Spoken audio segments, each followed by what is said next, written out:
ও ছেলেরা, জওয়ান ছেলেরা, বাপেরা, মা, বেটি, বোনেরা, কুরআন এমনই একখানা উজ্জ্বলময় কিতাব। কুরআন আমাদের মূল্যবান কিতাব।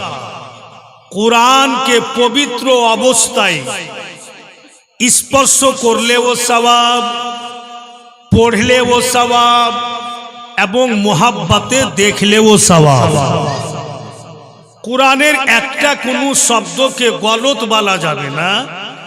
যদি কেউ কোরআনের শব্দকে গলত বুঝা দেয়, ভুল বুঝা দেয়, তো বেরাদারান ইসলাম আমাদের এই ইসলামের দায়রাতেও থাকবে না, বের হয়ে যাবে।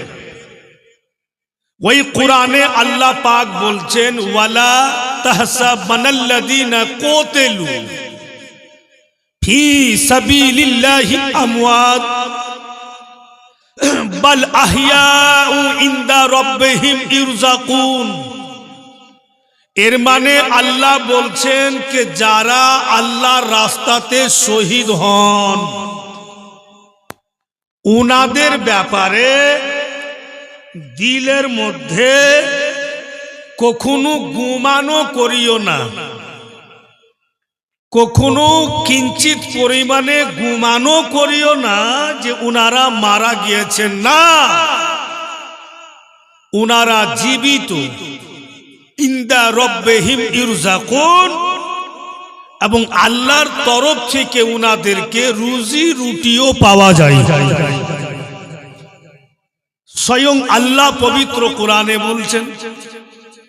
তো আমরা এসছি শোহেদায়ে এজামের স্টেজে, উনাদের জীবন বাণী শোনার জন্য। স্পষ্ট বুঝা গেল যে কোরআন বলছেন যে শোহদায়ে এজাম জীবিত, তো আল্লাহর সমস্ত বান্দা বান্দিকে মেনে নিতে হবে এক বাইকি যে উনারা জীবিত। আব যদি কেউ মুর্দা বলে তো জেনে রাখেন ওর ঈমান খতম হয়ে গেছে। আর একটা ছন্দ আছে বাপু উর্দু ভাষাতে, कि कत्ल हुसैन असल में मर्ग यजीद है, इस्लाम जिंदा होता है हर करबला के बाद।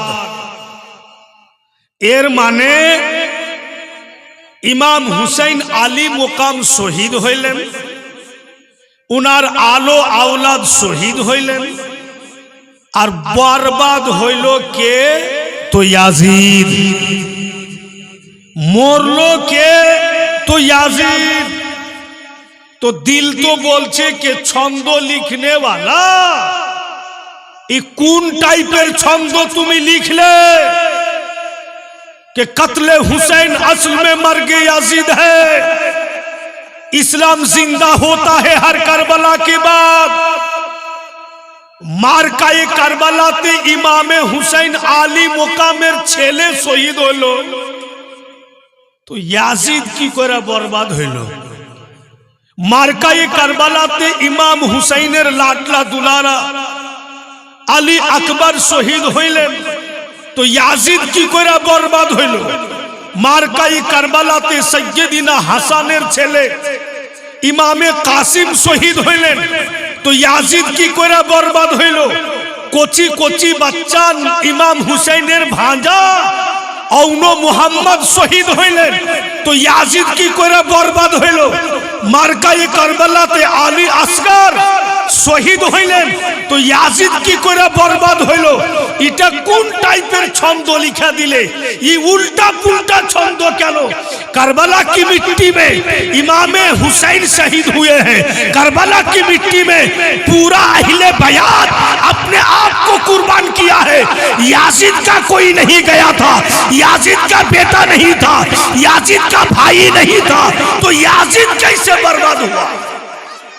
मारकाए करबलाते याजिदेर केउ शहीद হয়নি, तो याजिद की करे बर्बाद হইল? আমার হুসাইন শহীদ হয়েছে। फिर আমার হুসাইন কামিয়াব, নিজের আওলাদকে কুরবান করেছেন। फिर আমার হুসাইন কামিয়াব আর ইয়াজিদ হচ্ছে বরবাদ।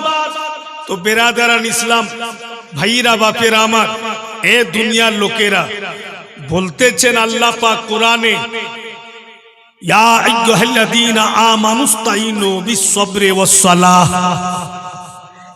হে বিশ্বাসীগণেরা, তোমরা যা মাদদ চাইবে আল্লাহর কাছে সবুরের মাধ্যমে আর নামাজের মাধ্যমে। জোরে বলুন। ভাইরা বাপেরা আমার, তো ইমাম হুসাইন আলী মুকাম পুরা পরিবারকে শহীদ করেছেন, উনি সাবুর করে দেখিয়েছেন। এবং উনি অন্তিম সমাতে ফের মার্কায়ে কারবালাতে নামাজ পড়েও দেখিয়েছেন। বলি নামাজও উনার মধ্যে পাওয়া যাচ্ছে, সবুরও উনার মধ্যে পাওয়া যাচ্ছে। বলে ইমাম হুসैन আলী মুকাম कामयाब और बर्बाद হয়েছে याजिद पूरी दुनिया में, कायनात में किसी भी कोने में दिखा दो, किसी भी इलाका में दिखा दो, चाहे भारत हो, चाहे पाकिस्तान हो, चाहे तुर्किस्तान हो, चाहे अफगानिस्तान हो, किसी भी कोने में याजिद का नाम कोई अपना बेटा का नाम नहीं रखता है, कोई अपना भतीजे का नाम नहीं रखता है। कोई भी याजिद अपना बेटा भतीजा का नाम कभी नहीं रखता। और दुनिया में हर गली में जाओ तो गुलाम हुसैन मिलेगा, गुलाम हसन मिलेगा, गुलाम ज़ैनुल आबिदीन मिलेगा, गुलाम हजरत अब्बास मिलेगा। যে কোনো জায়গাতে যাবেন ইনাদের নাম পাওয়া যাবে। কিন্তু আজ পর্যন্ত দেখেছেন যে কেউ নিজের বেটার নাম ইয়াজিদ রেখেছে? আপনারা শুনেছেন কি? আমি তো শুনিনি যে কেউ নিজের ছেলের নাম ইয়াজিদ রাখে। কিন্তু ইমাম হুসাইনের নাম হাজারো জন রাখছেন, ইমাম হাসানের নাম হাজারো জন রাখছেন। ভাইরা বাপেরা আমার, এসছি আমরা সোহদায়ে এজামের স্টেজে। অনেক লোক আজকে শেষ রাত্রে এসছেন। কয়েকটি কথা বলছি, বাপেরা ভাইরা মা বোনেরা খুব ধ্যান দিবেন। এক একটা ওয়ার্ড যেন আপনাদের হৃদয় পর্যন্ত চলে যায়। ভাইরা বাপেরা মা বোনেরা, হযরত ঈসা নবীর জামানা, ওই সমাজে এমন একটা পরিবার, ওই পরিবারে দুটো মেয়ে আছে গো, আর একটি ছেলে। ছেলেটা যে এত কচি, একদম ছোট্ট ছেলে, ওদের বাপও নাই মাও নাই, পূর্ণরূপে ইয়াতিম বেসাহারা। ওই জামানার যে বাদশা ছিল, ওই বাদশার ব্যাপারে হযরত ঈসা নবী বলেন, উমুকটা বাদশাহ আজকে থেকে দিন গণো, যেদিন 8 দিন জুটে যাবে ও বাদশাহ পৃথিবীতে বাঁচবে না। হযরত ঈসা নবীর উম্মত এক পা দুপা করে যেতে যেতে বাদশাকে বলছে, বাদশাহ তুমি কিছু জানো? আজকে থেকে দিন গণো, যেদিন 8 দিন হয়ে যাবে তোমার ইন্তিকাল হবে। বাদশাহ লোকটার কলার ধরে নিয়েছে, তুই বললে বালাকে, তুই কি মালিক যে তুই আমাকে বলছিস যে আমি 8 দিনকার দিন মারা যাব? লোকটা বলছে, বাদশাহ আমার কলার ধরে কিচ্ছু হবে না, আমি বলিনি, হযরত ঈসা নবী বলেছে। বাদশাহ কলার ছেড়ে দেয়। আল্লাহর নবী যখন বলে দিয়েছেন, নিশ্চয়ই বোধহয় আমি 8 দিন পর চলে যাব, বাদশাকে টেনশন হয়ে যায়। আজকে থেকে দিন গুনবো, 8 দিনকার দিন আমি মারা যাব। এত সুন্দর বাড়ি, আমার পড়ে থাকবে। বাড়ির মধ্যে গিয়া নিজের বিছানা ছুঁয়া দেখছে এত সুন্দর বিছানা, যাতে আমি পড়তে রাত্রে ঘুমাই 8 দিন পর পাবো না। বাদশা সিন্ধুক খুললে যত হীরা মতি, ছুঁয়ে ছুঁয়ে দেখছে সোনা হীরা মতি দৌলতকে। জীবনের কোনো দাম নাই। 1 সপ্তাহ পর আমি মারা যাব, এই হীরা মতি সোনা চাঁদি আমাকে বাঁচাতে পারবে না। বাদশা তখন নির্ণয় নিল আর নিজের লোকজনকে বলে দিলে, চতুর্দিকে এলান কর যে আমার যত দৌলত আছে, আমার যত সোনা চাঁদি হীরা মতি আছে, সব আমি দান করে দেব, কিছুই রাখবো না বাড়িতে। আমি যখন 8 দিন পর চলেই যাব, কি করব সোনা রেখে, কি করব হীরা মতি রেখে? এরা তো আমাকে বাঁচাতে পারবে না, আমি দান করে দেব। গোটা এলাকায় এলান হয়ে গেল, ওগো অমুক বাদশার দরবারে তোমরা হাজির হও। বাদশার যত দৌলত আছে, টাকা পয়সা সোনা চাঁদি হীরা মতি, সবকিছু দান করে দিবে। বাদশার এলান ওই যে পরিবারটাতে গেল, যেই পরিবারে 2টা বোন আর একটা ছোট্ট ভাই। দোনো বোন শুনতে পেল আর এক অপরকে বলছে, ও গো, আমাদের বাপও নাই মাও নাই, রোজগার করার কোনো লোক নাই। বাদশা যখন দান করবে তো আমরা দোনো বোন চলো, যদি কিচ্ছু দিয়া দেয় হয়তো আমাদের বাড়িতে কিছুদিন সুখে খাবো। এই বুইলা দোনো বোন ছোট্ট ভাইকে কোলে করে বাদশার দরবারে যাচ্ছে। বন্ধু, তো অনেক লোকের ভিড়।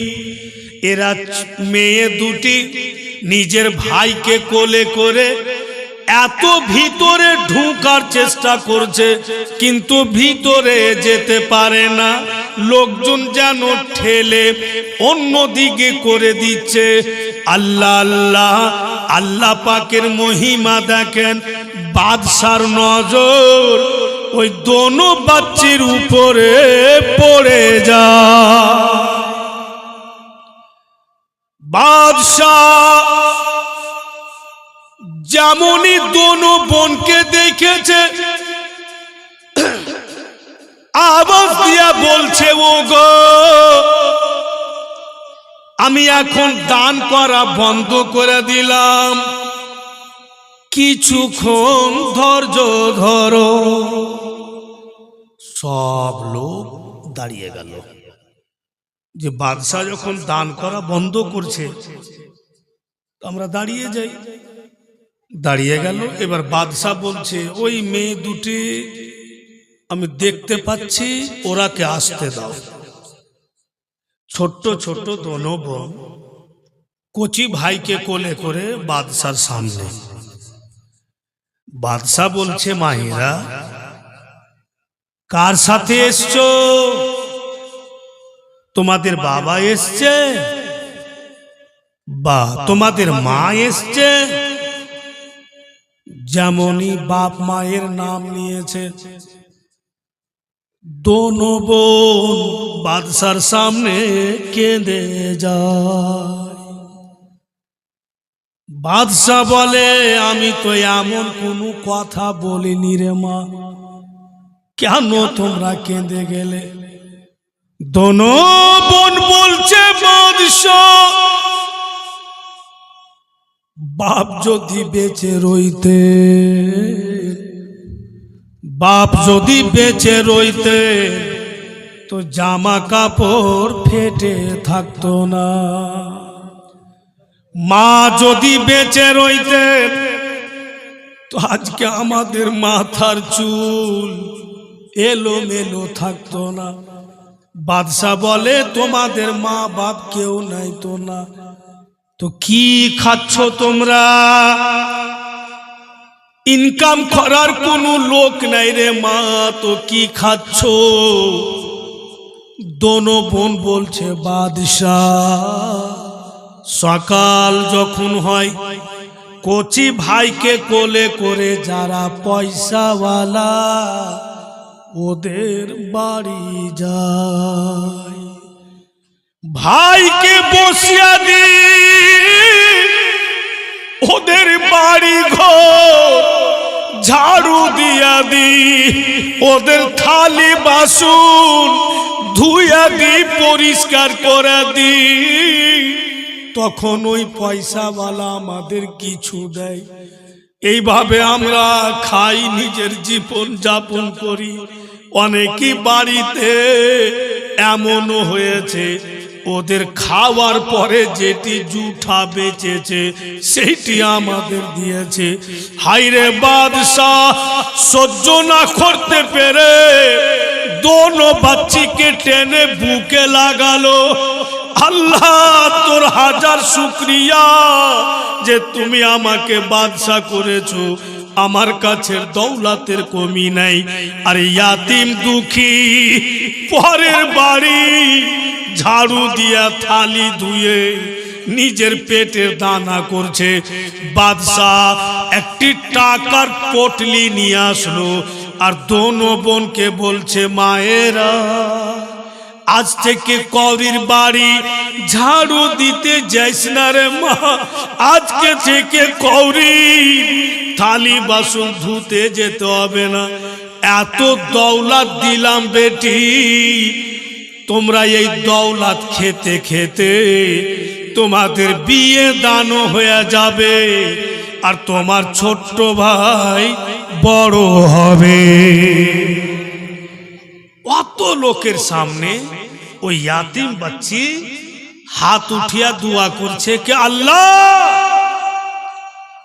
তুমি বাদশার আয়ুকে বৃদ্ধি করে দাও, বাদশার বয়সকে বাড়িয়ে দাও, যেন আমাদের মতো দুঃখী গরিব ইয়াতিম এই বাদশার দরবারে আসে আর অনেক কিছু পেয়ে যায়। যেন গরিব দুঃখীর মুখের দানা এই দরবার থেকে হয়।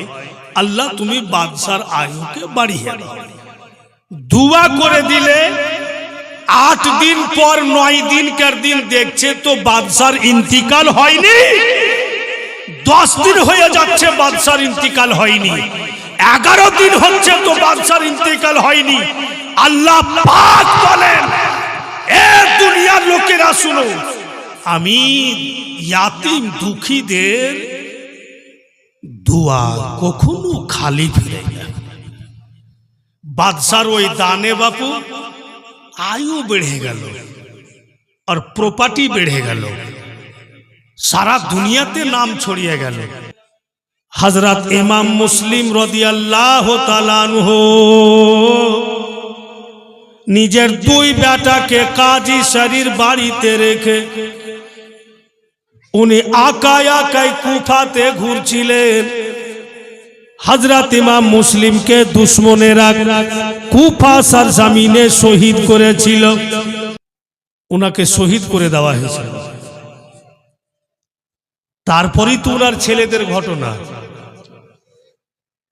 তো আজকে যেহেতু শেষ রাত শেষ রজনী, মসজিদের কালেকশনের ব্যাপারে বলতে হয়েছে এবং মসজিদের জন্য কালেকশন করতে হয়েছে। আর রাতও বাপু অনেকটা হতে চলল বলে আমি ওই 2 ছেলের সামথিং একটু কথা বলে আপনাদের একটু আমি সান্ত্বনা দিতে চাই। আর যে কোনো বক্তা থাকে যেদিন কালেকশন হবে সেদিন কিন্তু বাপু জীবনের কোনো লাইন ধারাবাহিক থাকবে না, কারণ যে কালেকশনের মিটার আছে ওখানে আর ওদিকে ভাবা চিন্তা করানো যায় না। ভাইরা বাপেরা বন্ধু বোনেরা আমার, ভাইজান রুবেল সাহেব একটি ছন্দ পড়েছে আজকে স্টেজে, যে হযরত ইমাম মুসলিমকে স্বপ্ন যোগে দেখেছিলেন বড় ভাই, আর ছোট ভাইকে জানাচ্ছিল সত্যি ঘটনাটা আছে। যখন উনার আব্বা শহীদ হয়ে গেছিলেন, আর কাজী শরীফ दोनों कोची बच्चा के बोलले निजेर बेटार साथे दिया उमुकटा जायगा थेके आजके एकटी काफेला मदीना जाच्छे। निजेर छेलेके काजी शरीफ बोलछे दोनों जान्नातेर फुल।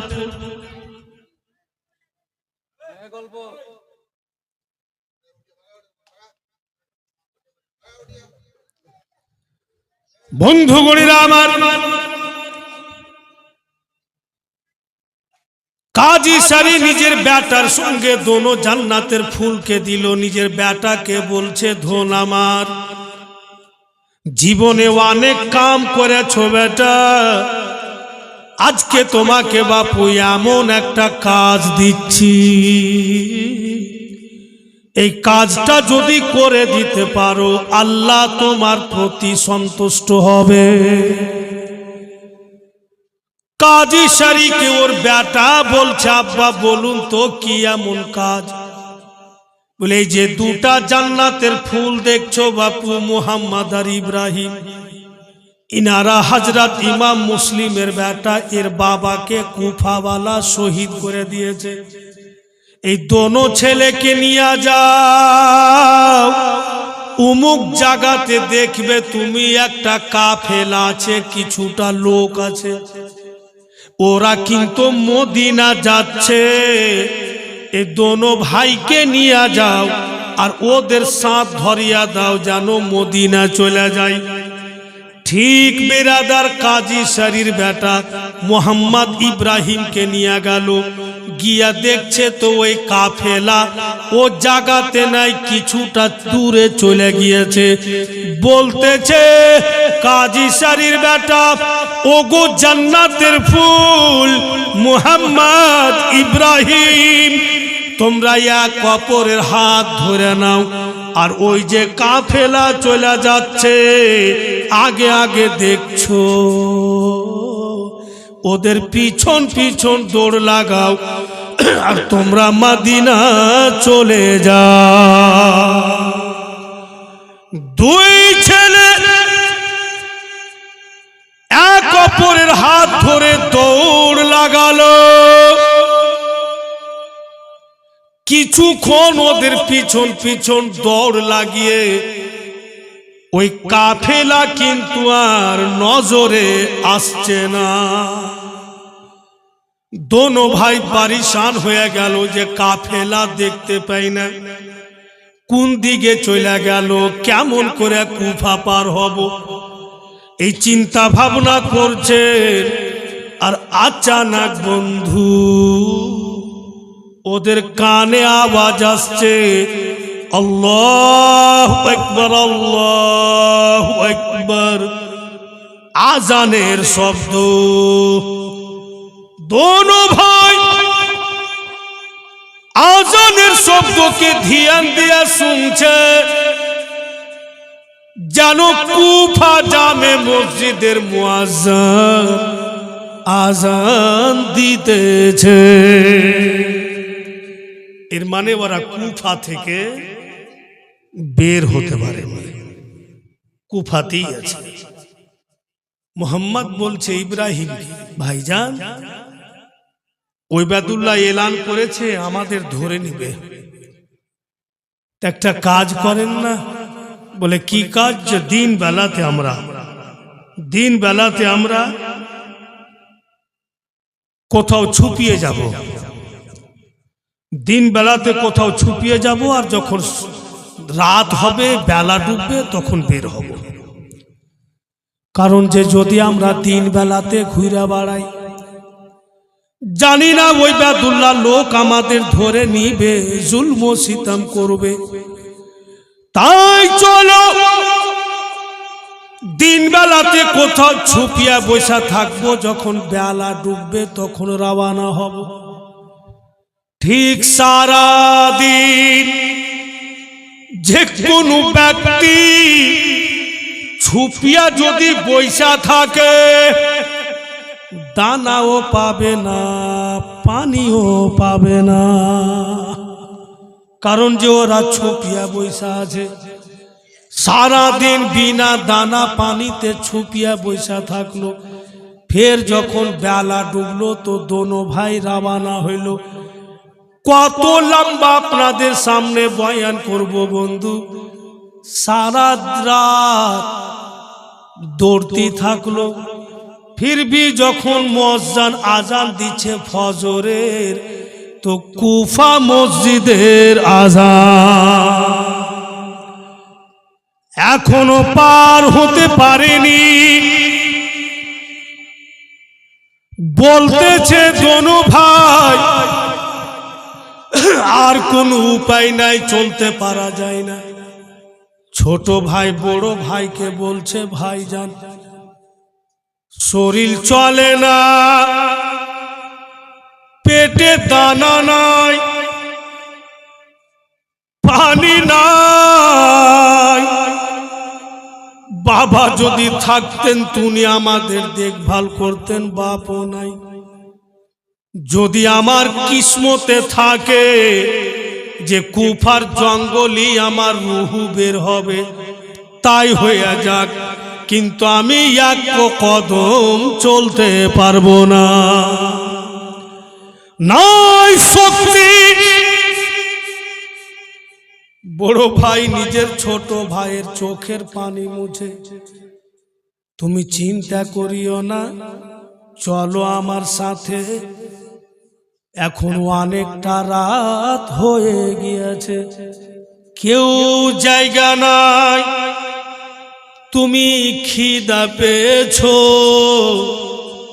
চলো কোনো বাড়ি গিয়ে আমি চাইব, যদি একটু কিছু খাবার দিয়া দেয়, ঠিক তোমাকে আমি খাওয়াইয়া দিব। বড় ভাই বলে, দেখছে বাপু অনেক বড় বাড়ি, রাত কিন্তু অনেক আছে।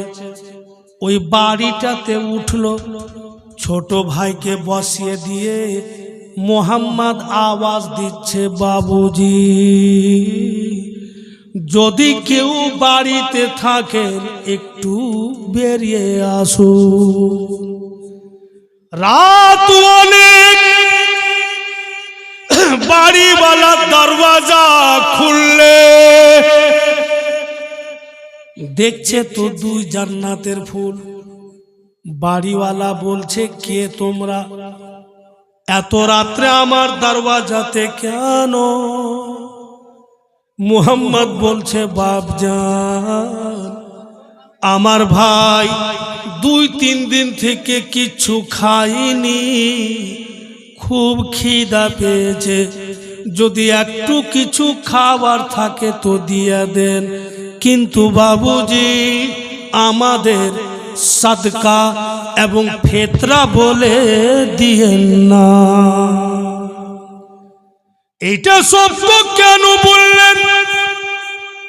তোহফা বলে কিছু দিয়া দেন, কিন্তু সাদকা ফিতরা বলে দিয়েন না। তো বাড়িওয়ালা বলছে, কেন সাদকা ফিতরা কেন নিবে না? মুহাম্মদ বলছে, আমরা নবীর ঘরানা, আর নবীর ঘরানার জন্য সাদকা ফিতরার মাল হারাম। বন্ধু জান চলে যাচ্ছে, কষ্টের উপরে কষ্ট হচ্ছে, কিন্তু শরীয়তের বিধানকে বাপু লঙ্ঘন করে না। বলুন তো,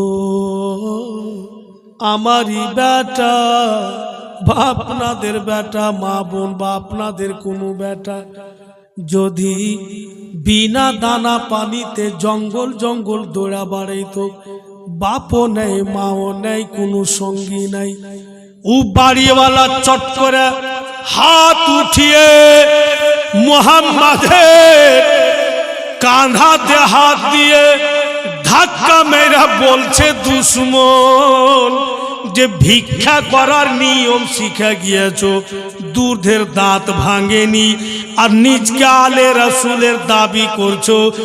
কোথায় শরীরের চামে লেখা আছে জালে রাসূল? ধাক্কা মেরে দিল। যেমনই ধাক্কা মেরেছে মুহাম্মদ কিন্তু পাথরের উপরে পড়ে যায়।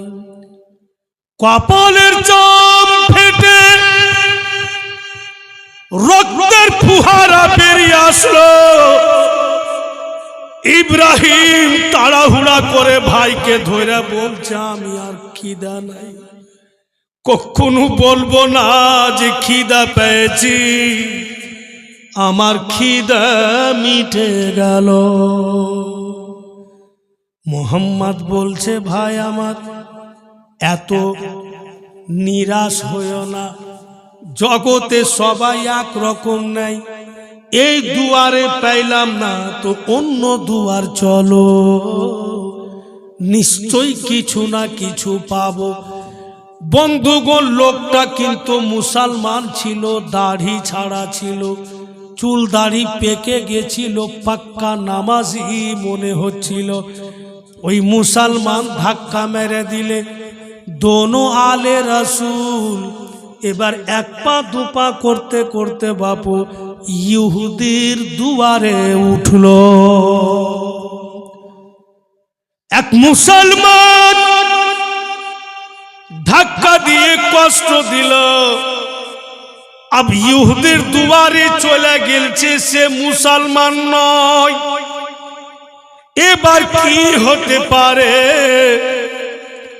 ইহুদির দুয়ারে গিয়ে যেমনই আওয়াজ দিলে ইহুদি দরওয়াজা খুললে, দেখছে ইহুদি ছেলের কপালের চাম ফেটা আছে, রক্ত যেন চেহারাতে লেগে আছে।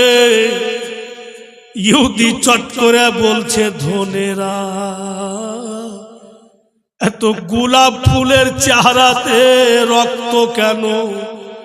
আর তোমাদের বাপ মা কেমন বাপু যে এত রাত্রে তোমাদের ছেড়েছে?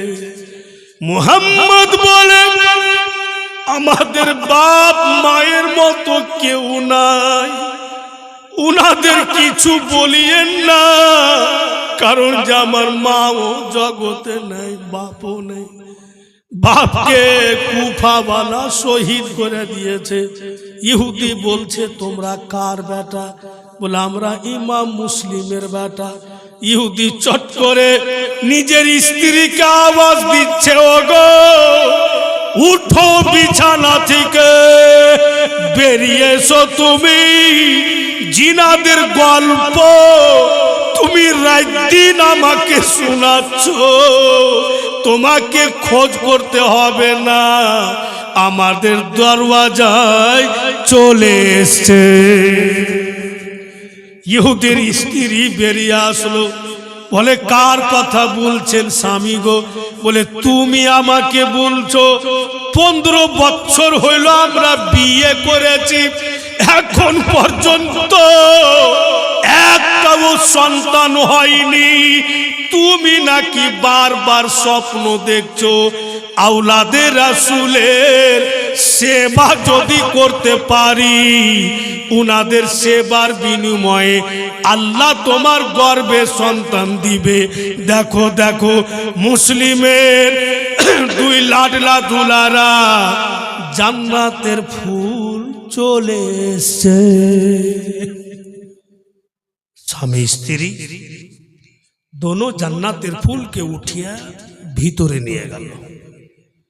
ছেলেরাকে বাপু সামনে বসিয়ে দিয়েছে। ইহুদি ওর স্ত্রী দুজন ছেলেদের দিকে দেখছে যে জামাগুলো ফেটে ফেটে আছে। মানে সারা রাত জঙ্গলে ছেলেরা দৌড়েছে অন্ধকারে, কোথাও পড়ে গেছে, কোথাও জঙ্গলের পাতে লেগে জামা চিরেছে এবং শরীরের চাম চিরে রক্ত বেরিয়ে বেরিয়ে আছে। ইহুদি ওর স্ত্রীকে বলছে, ওগো ছেলেদের জামা তো রক্তে রঙে গেছে। ওর স্ত্রী বলছে, একটা কাজ করেন না, অমুকের বাড়িতে জামা বিক্রি করছে, আপনি রাত্রি রাত্রি যান আর বলবে যে দুটা জামা দে। জিজ্ঞাসা করতে পারে আপনাকে, এত রাত্রে জামা কি করবে?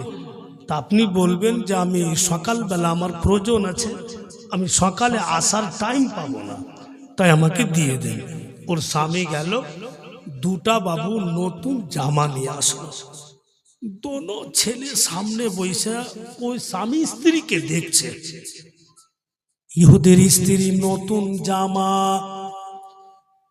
পার্শ্বে রাখলো, একজনের জামা খুলছে ইহুদির স্ত্রী, আর একজনের জামা খুলছে ইহুদি। দুইজন জামা খুলে শরীর থেকে জামা বের করছে, ছেলেরা চিৎকার করছে, মা, চাম চিরে গিয়ে রক্ত বেরিয়েছে, সারাদিন খেতে পাইনি, জঙ্গলে ছুপিয়েছিলাম, জামা শরীরে জয়েন্ট হয়ে গেছে, মা, বাটন খুলে টানছেন, জামা আগুনের মতো জ্বলে। ইহুদি ওর স্ত্রীকে বলছে, জলদি একটা হাঁড়িতে পানি নাও, চুলাতে চাপিয়া পানিকে গরম করো। পানি উষুম গরম করে ইহুদি এবং তার স্ত্রী পাতল কাপড় ভিজিয়ে ছেলেদের শরীরে লাগিয়া লাগিয়া জামা খুলে মোহাম্মদ বলছে, মা গো, শুইনা ছিলাম, বাপ যদি ইন্তিকাল হয়, মায়ের আঁচলে ছেলেরা মানুষ হয়ে যায়, আমাদের মাও নাই, বাপও নাই, আজকে আপনারা আমাদের সেবা করছেন, তো দিল বলছে, মা, আপনি তো আমাদের জন্ম দেননি, আপনার পেট থেকে জগতে আসেননি, তবু আপনি যদি এত সুন্দর, জিনার গর্ভে থেকে জগতে এসছি, উনি যদি জগতে থাকতেন, মা, আমাদের জীবন কত সুন্দর হইতো। ইহুদির স্ত্রী দুই ছেলেকে বুকে জড়িয়া বলছে, বাপুরে, আমি ছেলের জন্য তোমরাকে ডেকেছি, আর আমার ছেলের দরকার নাই, তোমরা দোনো ভাই আমাকে মা বলো, তো আমার আরমান পূর্ণ হবে। দোনো ভাই ওর স্ত্রীকে বলছে, ইহুদির স্ত্রীকে, মা, এই দুনিয়া তো মা বলবো, ওই দুনিয়া তো মা বলবো, এ মা, কিন্তু একটাই শর্ত, যে আপনারা স্বামী স্ত্রী কালমা পড়েলেন আর আমার আকা মৌলার দিনে চলে আসেন। যেমনই বলেছে, ইহুদি আর তার স্ত্রী দোনো ছেলেকে চুমা দিচ্ছে আর বলছে, কালেমা তয়্যব লা ইলাহা ইল্লাল্লাহু মুহাম্মাদুর রাসূলুল্লাহ সাল্লাল্লাহু আলাইহি সাল্লাম। দোনো ছেলের সামনে কালমা পড়ে ইসলামে শামিল হইল ইহুদি তার স্ত্রী। দুই ছেলের রক্ত মুছে নতুন জামা পরিয়ে কিছুটা খাবার দিলে খিলিয়ে বলছে, লালেরা, ক্ষমা করিও বেটা, তোমাদের বাড়িতে রাখতে পাবো না, যদি বাড়তে রেখে দি, সকালবেলা ওই বাদুল্লাহ এসে তোমাদের ধরে নিবে, বাঁচাতে পারবো না। তাই আমরা স্বামী স্ত্রীকে ক্ষমা করো, আর রাস্তা ধরিয়ে দিচ্ছি, মদিনা চলে যাও। কারণ যে বাড়ি বাড়ি ওবায়দুল্লাহ খুঁজে বেড়াচ্ছে, ছেলেরাকে মদিনা রাস্তা ধরানো। বেরাদারান ইসলাম, পেটে দানা গিয়েছে, শরীরের একটু সেবা হয়েছে, তো ছেলেরা শান্তি পেয়েছে, তো ছেলেরা যাচ্ছে, ইহুদি ওর স্ত্রী দাঁড়িয়ে দাঁড়িয়ে দেখছে। তাই ভেরাদার বলছে বাংলা শব্দে, রাস্তার ধারে ইয়াতিম বাচ্চা কেন বসে কাঁদে রে, আরিশের পায়া হিলে রে। ইয়াতিম বাচ্চা বসে বসে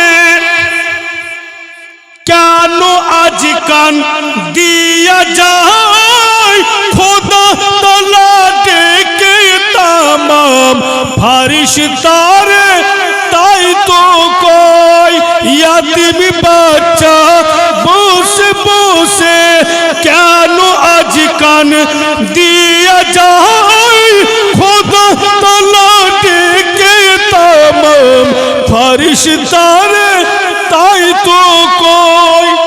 তাড়াতাড়ি করে তোমরা, তাড়াতাড়ি করে তোমরা নাও না কোলে তুলে রে, আরিশের পায়া হিলে রে। দুই ভাই বলছে এক অপরকে, রাত পোহালো দিন ফুরালো, রাত পোহালো দিন ফুরালো, আর তোমাদের সময় নাই, নাই যে পিতা নাই যে মাতা, কোথায় গিয়ে শান্তি পায়। রাত পোহালো দিন ফুরালো, আর তোমাদের সময় নাই, নাই যে পিতা নাই যে মাতা, কোথায় গিয়ে শান্তি পায়।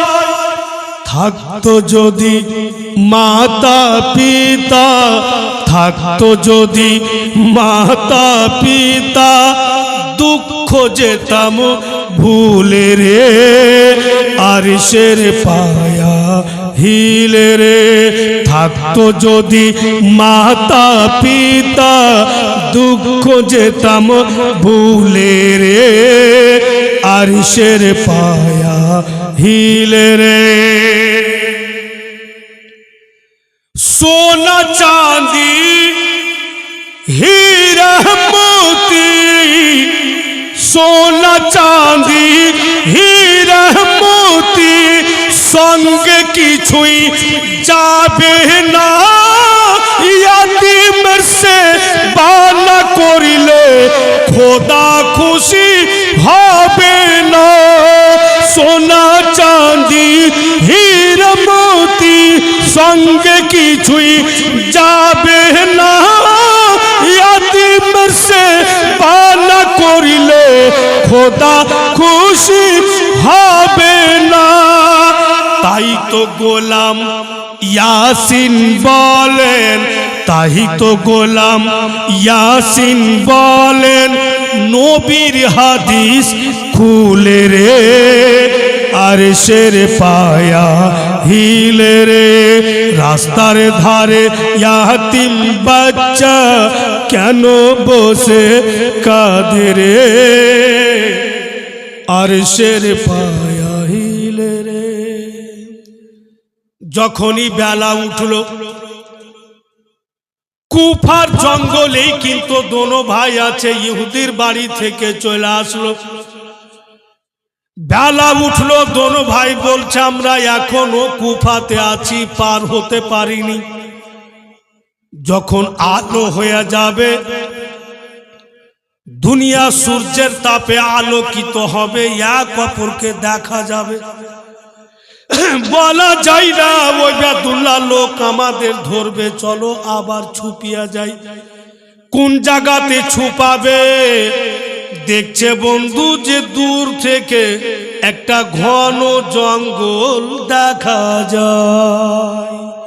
ওই ঘন জঙ্গলে দোনো ভাই গিয়া দেখছে চতুর্দিকে ঘন জঙ্গল, গাছপালা, আর বিচে যেন একটা পানির পুকুর।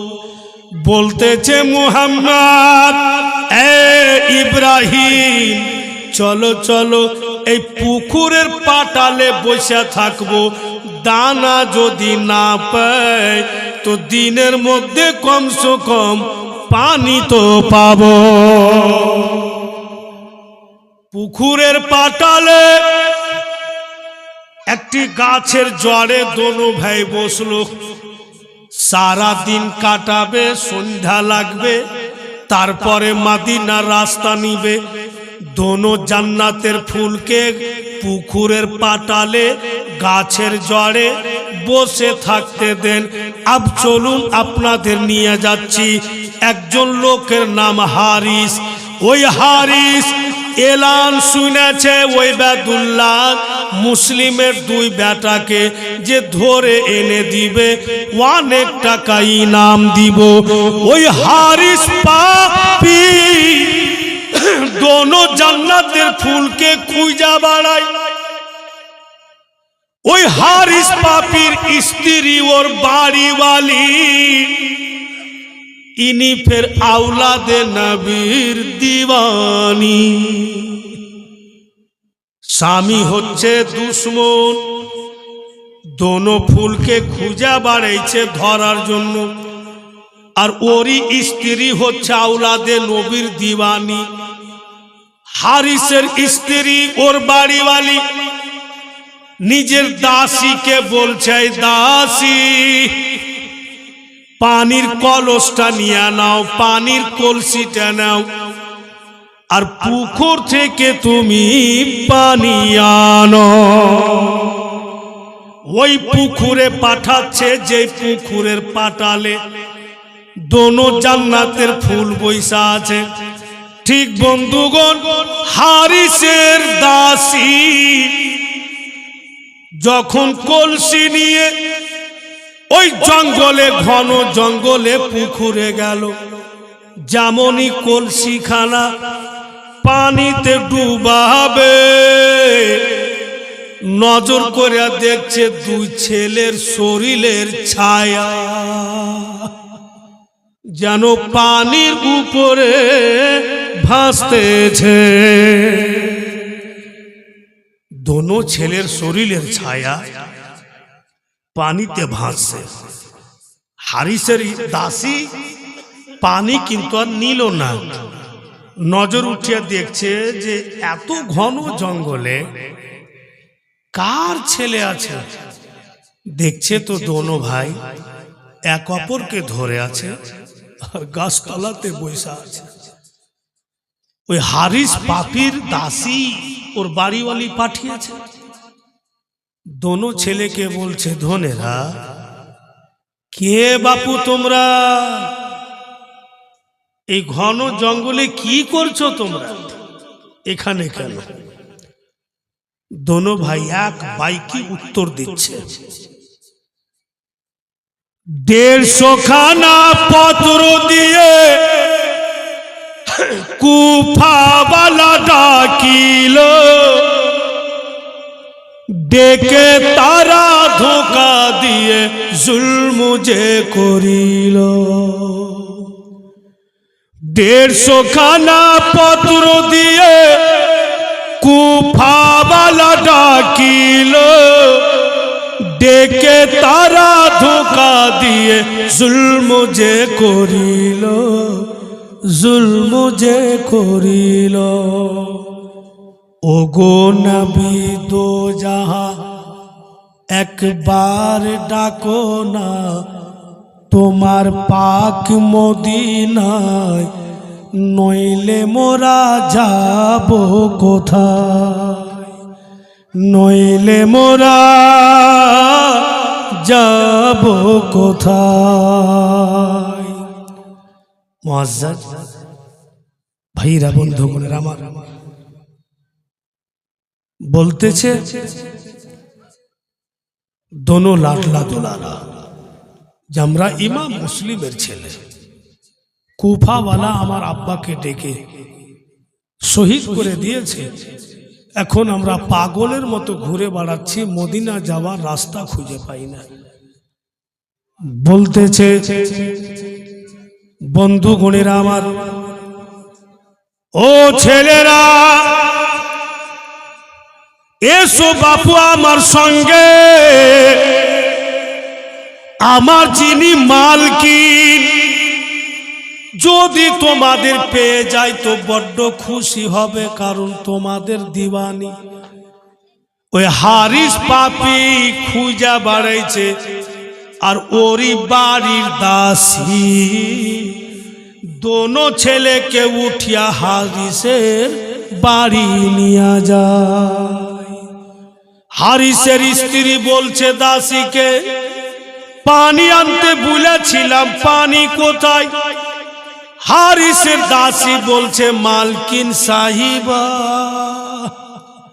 যদি পুকুরের পানি নিয়ে আসতাম, পানি পান করতেন তো দুনিয়াবি পিপাসা মিটত।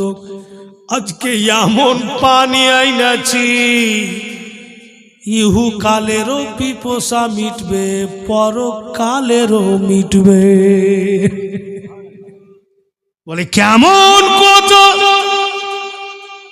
বলে মালকিন এই যে দুই জান্নাতের ফুল, হযরত ইমাম মুসলিমের লাডলা দুলারা হারিসের স্ত্রী দুই ছেলেকে পেয়ে খুবই খুশি।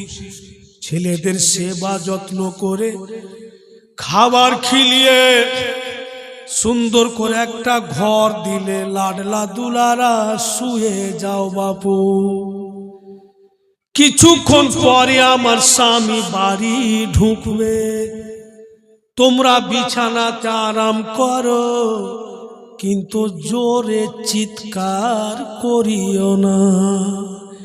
যদি জোরে চিৎকার করবে তো আমার স্বামী শুনতে পাবে, তোমাদের বাঁচাতে পারবো না। দোনো ছেলেকে শুইয়ে দিলে। এবার হারিস পাপি বাড়ি ঢুকলো। ওর স্ত্রী বাপু পানি দিলে চট করে মুখ হাত ধুইয়ে দি, একে চারটা খাওয়িয়ে দি, বেরিয়ে চলে যাবে। তারপরে দোনো জান্নাতের ফুলকে আমি মদিনার রাস্তা ধরিয়ে দিব। ঠিক হারিস মুখ হাত ধুয়ে খেতে বসছে, বন্ধুগণ আমার, আচানক দোনো জান্নাতের ফুল ঘরের ভিতর থেকে আব্বা বলে চিৎকার করে দিল। ওই আব্বা শব্দ হারিসের কানে আসলো। হারিস বলছে ওর স্ত্রীকে, কার ছেলে? এত কচি আওয়াজ, মিষ্টি আওয়াজে আব্বা বলে চিৎকার করলে, আমাদের তো কচি ছেলে নাই, আমার একটাই বেটা বড় হয়েছে, জওয়ান হয়েছে, এত বাচ্চা আওয়াজ কোথা থেকে আসলো? আমার তো মনে হচ্ছে সামনের ঘর থেকে আসলো। হারিসের স্ত্রী বলছে, না স্বামী গো, হয়তো পড়োশির ছেলে হবে। ই হারিস পাপি কিচ্ছু শুনলে না। ঘরের দিকে যখন চইলা যাচ্ছে, ওর স্ত্রী সামনে দাঁড়িয়ে গেল। স্বামী গো একটু বসেন, ধৈর্য ধরেন, কেন আপনি ঘরে যাচ্ছেন? বলে, আমার মন বলছে ঘর থেকে আওয়াজ আসলো, আমি যাব। ওর স্ত্রীকে বাপু কি আর করলো না, ঘরের মধ্যে গিয়া দেখছে তো দোনো ভাই এক অপরের বুকে বুক মিলিয়ে ছেলেরা ফুটে ফুটে কাঁদে। হারিসের স্ত্রী বলছে, লালেরা ধনেরা, এত যে তোমরা কে বললাম যে চিৎকার করিও না, কেন আব্বা বলে চিৎকার করলে? মোহাম্মদ ইব্রাহিমকে দেখছে যে তুমি কেন চিৎকার করলে? ইব্রাহিম মোহাম্মদকে বলছে যে তুমি তো বড়, তুমি বলো তুমি কেন চিৎকার করলে? তখন বলছে মুহাম্মদ, কি বল, চোখ দুটি লাই গেছে আর স্বপ্ন যোগে দেখছি যেন নবী মুস্তাফা সুন্দরভাবে বৈশা আছেন, আর ওখানে ইমাম হাসান को দেখলাম, ওখানে হযরত আলী को দেখলাম, ওখানে দাদি জান ফাতেমা কে দেখলাম, আর আমার আব্বাকে দেখছি যেন নবী মুস্তাফার সেবা করছে। আকা মৌলা বলছে, এ মুসলিম, তুমি চলে আসলে তোমার দুই কলেজার টুকরা আব্দুল কি বলে মুহাম্মদ আর ইব্রাহিমকে কেন নিয়ে আসলে না? তো আমার বাপ বলছে নবী পাককে, হুজুর ইয়া রাসূলুল্লাহ, আগামী কালকে আমার দোনোলাল চলে আসবে। তাই আমি চিৎকার করলাম, আগামী কালকে কেন ডাকলেন? কুফার জালিমের জুলুম সহ্য হয় না, কত জঙ্গল জঙ্গল বিনা দানা পানিতে ফিরবো, আব্বা এক্ষুনি ডেকে এলে। ইব্রাহিম বলে, যা স্বপ্ন আপনি দেখেছেন আমিও দেখেছি। বেঈমান দুরাচার দোনো জান্নাতের ফুলের মাথার চুল ধরে ঘর থেকে বের করছে, ছেলেরা ইহুদির স্ত্রীর কম্বর ধরে নিচ্ছে, মা আমাদের বাঁচান, আমরা কাউরির ক্ষতি করি নেই। আপনার স্বামী মাথার চুল ধরে টানছে, মা যেন জান বেরিয়ে যায়। ইহুদির স্ত্রী কি বলে, হারিসের স্ত্রী, ওর ছেলেকে ডাকলে বেটা দৌড়িয়ে আসলো, মা কেন আপনি ডাকলেন? মা বলছে, বাপুরে তোর বেঁচা থাকাকালীন, তোর দেহুতে রুহু থাকাকালীন যদি তোমার বাপ দোনো জান্নাতের ফুলকে শহীদ করে দেয়, তো কিয়ামতের মাঠে বেটা আমি দুধের দাবি করে দাঁড়িয়ে যাব। হারিসের বেটা হারিসকে জড়িয়ে ধরলে, আব্বা গো ছেড়ে দেন, এদের কোনো দোষ নাই, কেন এদের কষ্ট দেন?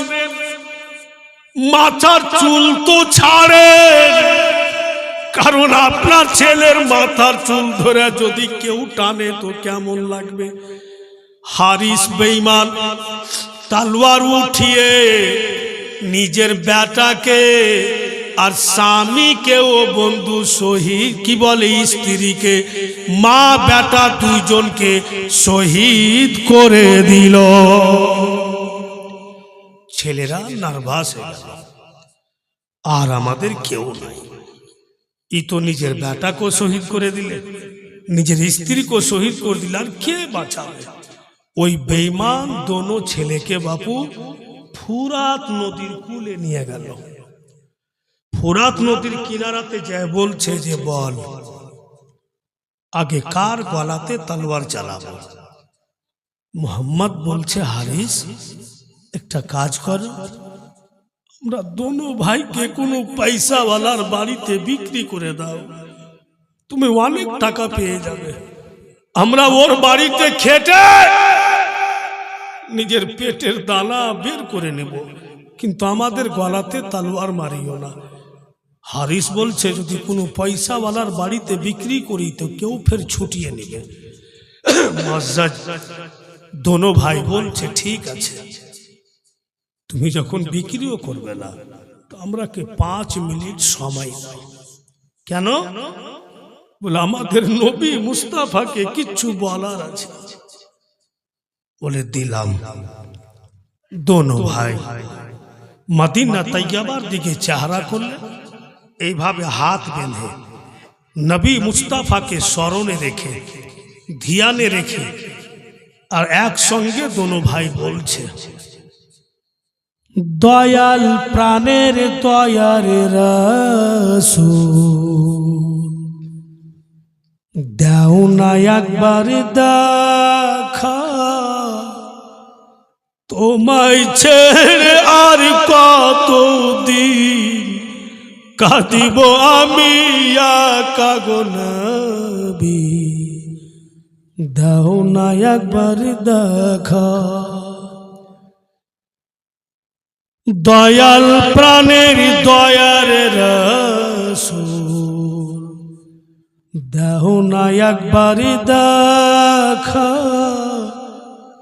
তোমায় ছেড়ে আর কতদিন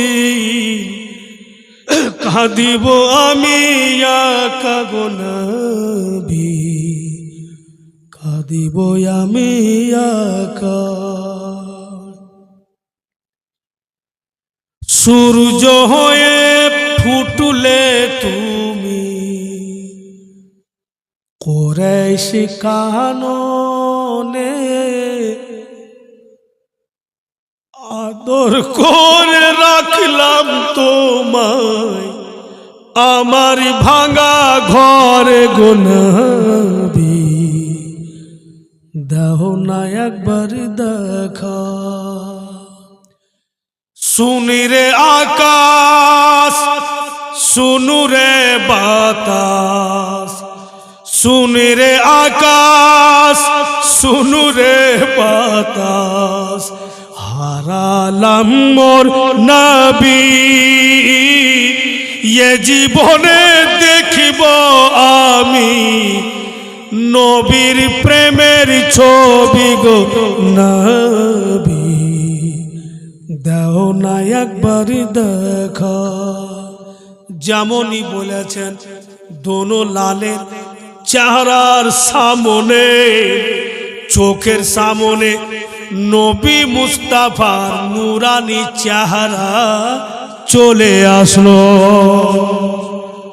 আকামুল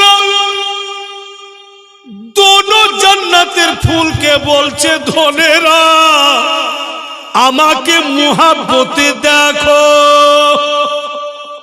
আমার চেহারার দিকে তোমরা পূর্ণ ধ্যান লাগিয়ে দাও, আমার ধ্যানে থাকো।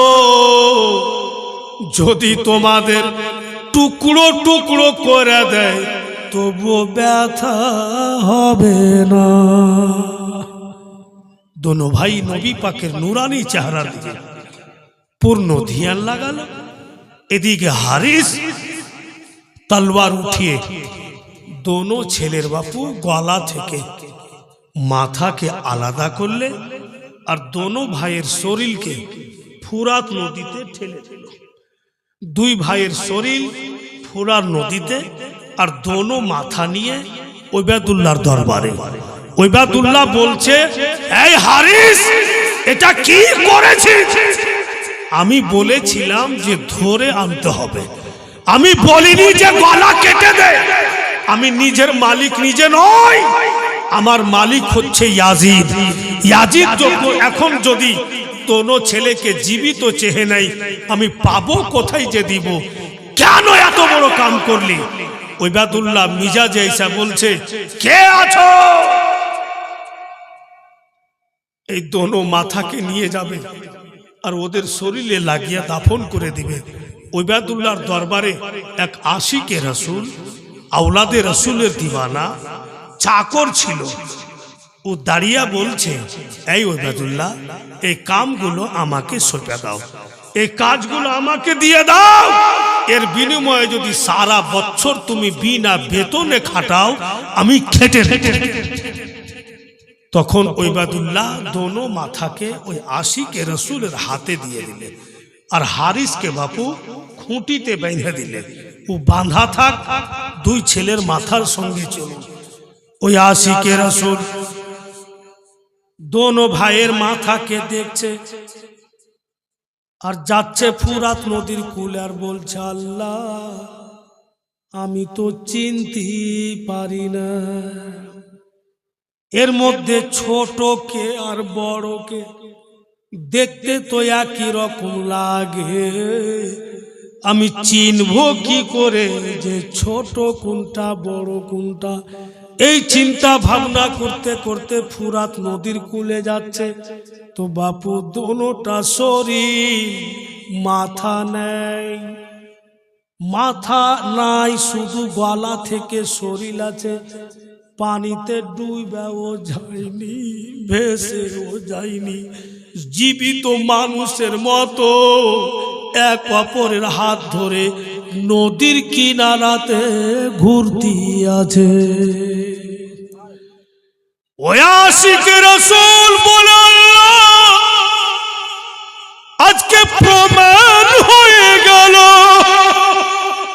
যারা তোমার রাস্তাতে শহীদ হয় কখনো মরে না। আমাকে আর চিনতে হবে না যে কোনটা ছোট কোন বড়। আমি মাথা ছেড়ে দিব ফুরাত নদীর পানিতে, ওরা আপনা আপনা মাথা গলাতে লাগিয়ে নিবে। দোনো মাথাকে যেমনই ফুরাত নদীতে ছাড়লে জীবিত মানুষের মতো দোনো ভাই আপনা আপনা মাথাকে ধরে গলাতে লাগিয়ে এক অপরকে টেনে ডুবে চলে যায়। নিজের নিজের মাথা নিজেই টেনে লাগাচ্ছে, ওনারা কখনো মরে না। কোরআন বলছে জীবিত এক বাইকে মেনে নিতে হবে জীবিত। মুআজ্জিজ হযরত, अब দুটা জিনিস বয়ান হবে।